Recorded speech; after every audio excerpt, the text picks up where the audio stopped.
Hey view riders, thanks for joining me today on this rather warm day in the UK. Today I'm introducing you to my new machine.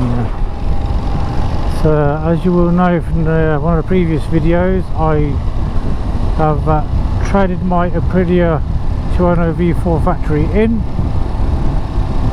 and purchased another Italian lady. She's a bit lighter, a bit less powerful, but still just as fun, if not probably more, as she's so flickable. Scrambler.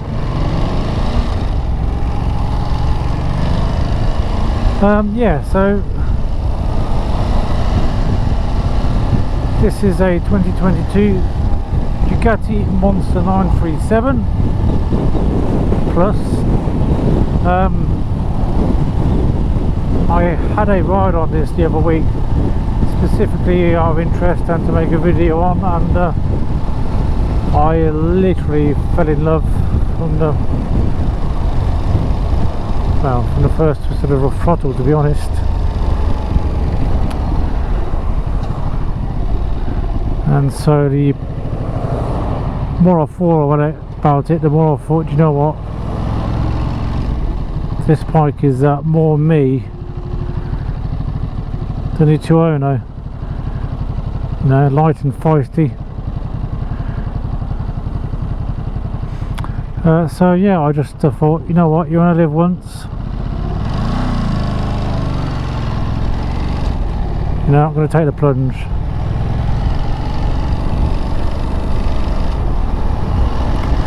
And yeah, so I basically part exchanged my Tuono for this at Ducati in Oxford.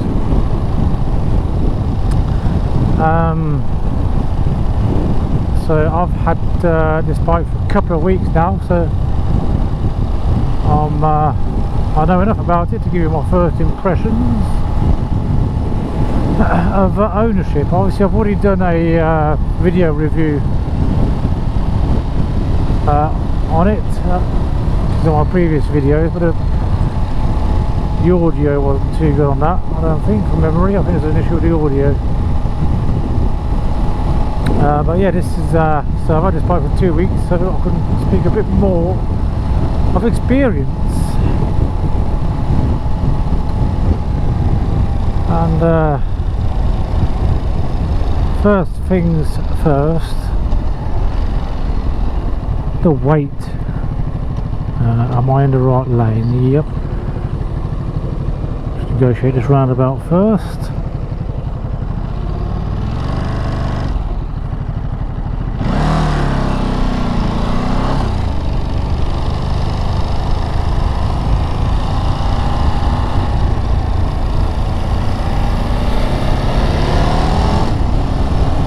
Yeah, I mean, it's so light.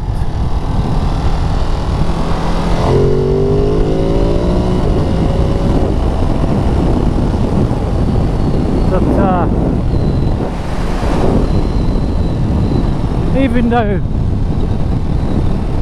it's got a power deficit of about 60 horsepower, Tuono, this is just as fun, just as fast. I didn't want to go this way, but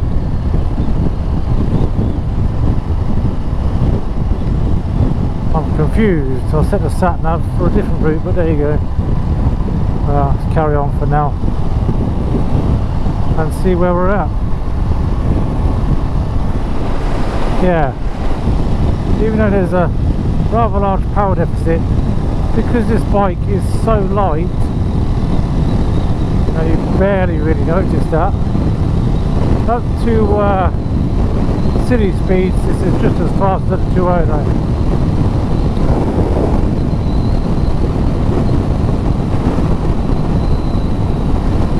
The only negatives to it being such a light bike is It can be a bit flighty, so it's not as stable at higher speeds. Okay, so before we start off again, let me show you quickly around her.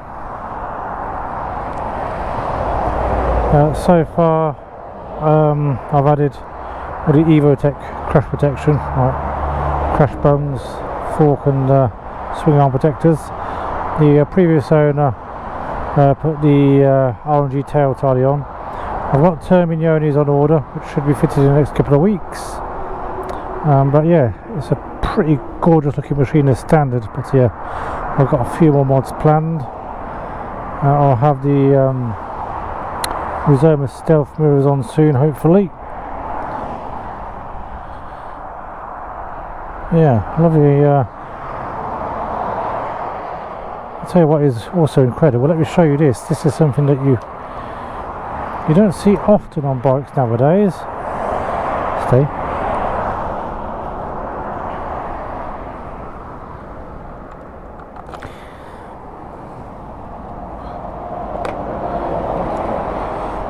A little, so it's somewhere to stash your phone or something under the seat. There's plenty of room. I know you could probably fit some sandwiches if you wanted to. Yeah, very rare these days. So I don't know how to put this back in now. Yeah, there we go. Let's ride. I'll tell you what is really impressive. I mean, I've been bimbling a bit today, and I'm getting 74 miles to the gallon. I mean, I've had a couple of hard blasts, but mostly bimbling. And yeah, this thing is actually really good on fuel. So, on board the Monster, what does it feel like? Is it comfortable? It's actually really comfortable, and I find it much more comfortable than the 2.0 on longer runs.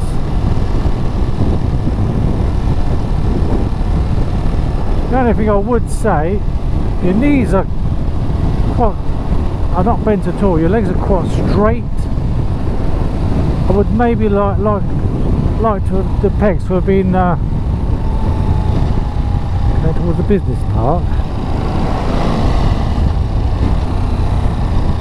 You sure? What am I going to a business park?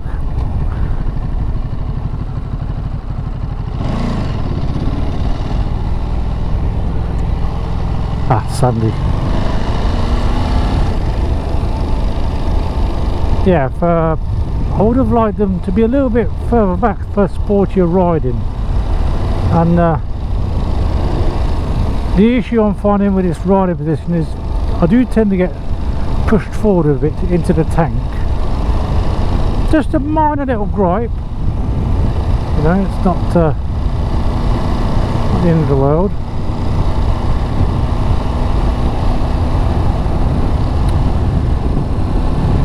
All the controls, switch gear, etc. all feels really nice to use. I'll get to it in a minute, but the TFT, although it looks nice, it's very confusing to use. But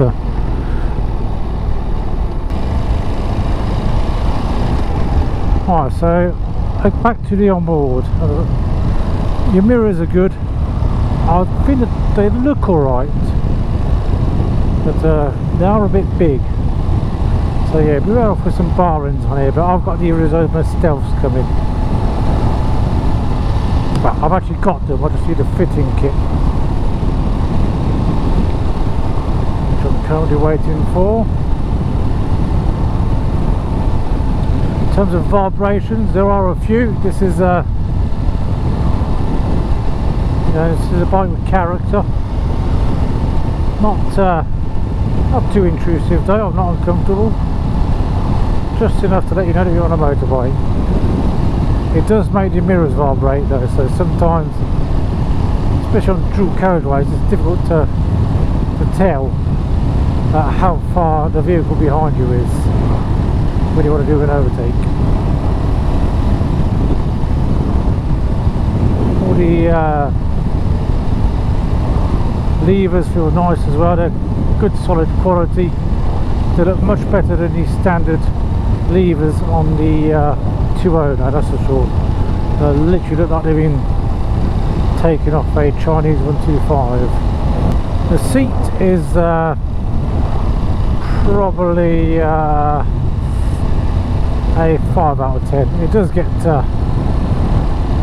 your bum does get a little sore after a while, so yeah, it's not the most comfortable seat in the world.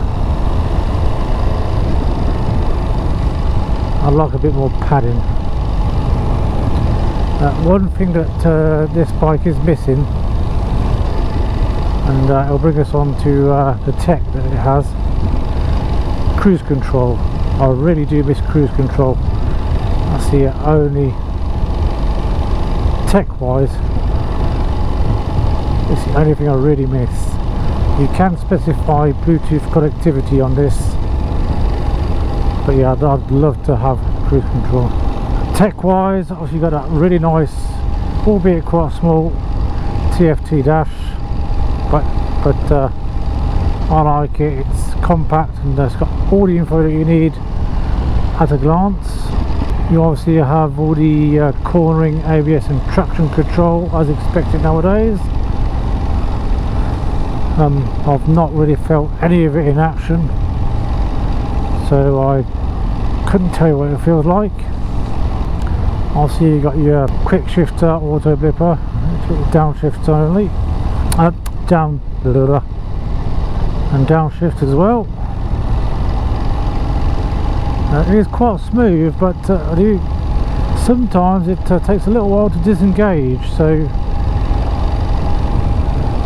you'll go up a gear and the power will be cut a little bit more than you expect.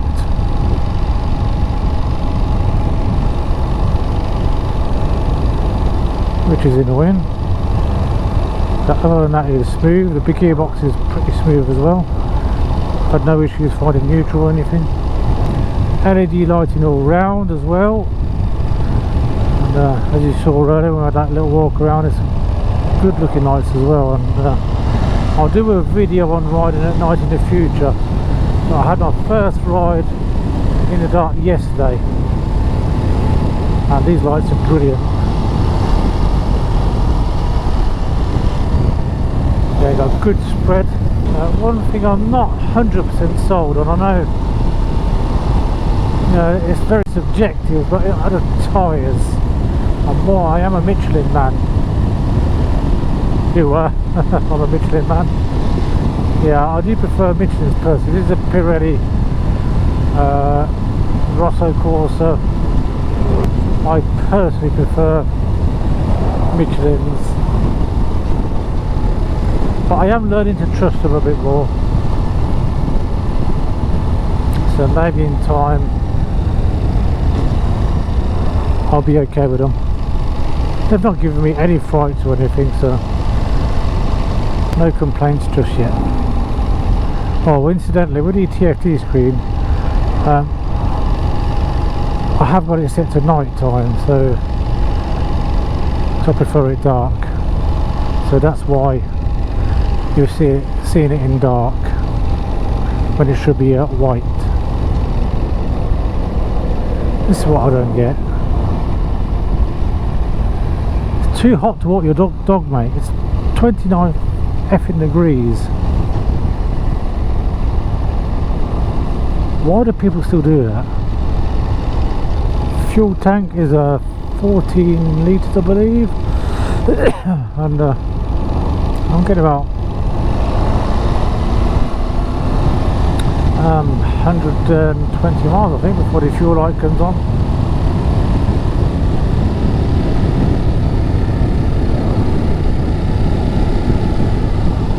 Which I'm pretty happy with. Tank is nicely designed, your knees are in a nice place. I will add some, hopefully some knee grips at some point. I'll tell you what as well, I do like the hydraulic clutch. It's quite light and it's actually quite precise to use.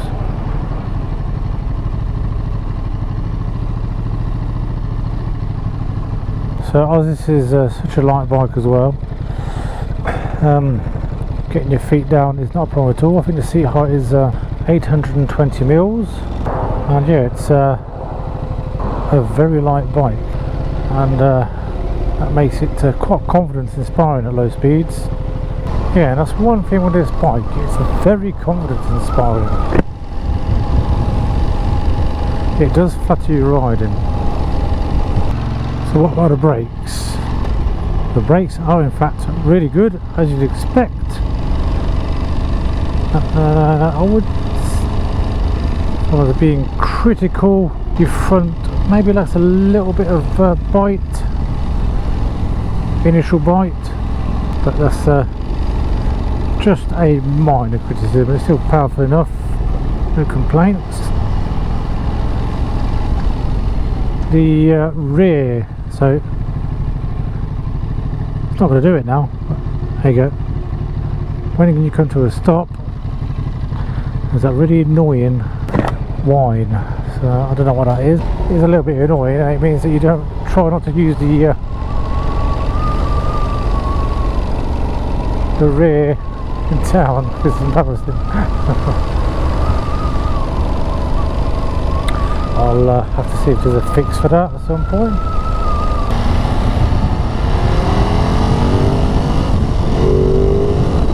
And this is what it's about.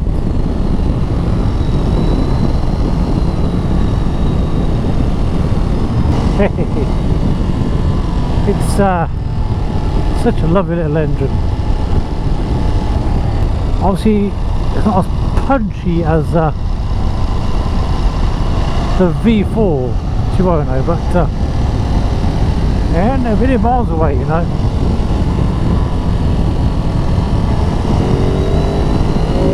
Oh.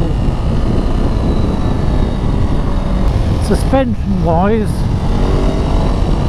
that's one area where they've definitely cut corners. Suspension is quite harsh, and it does get a bit unsettled when you go over bumps at speed. The front isn't adjustable, the rear preload only.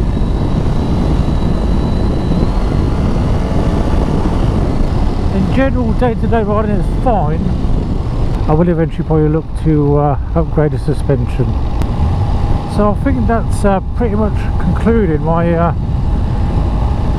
initial impressions of the Ducati Monster.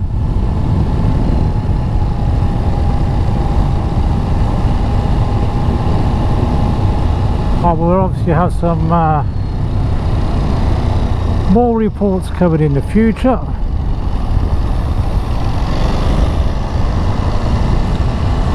And I'll keep you updated on how I get on with her in the long term. So thanks again for watching. If you wouldn't mind, please hitting the like button, and if you're not already, please subscribe, and I'll see you on our next one. Cheers, me riders.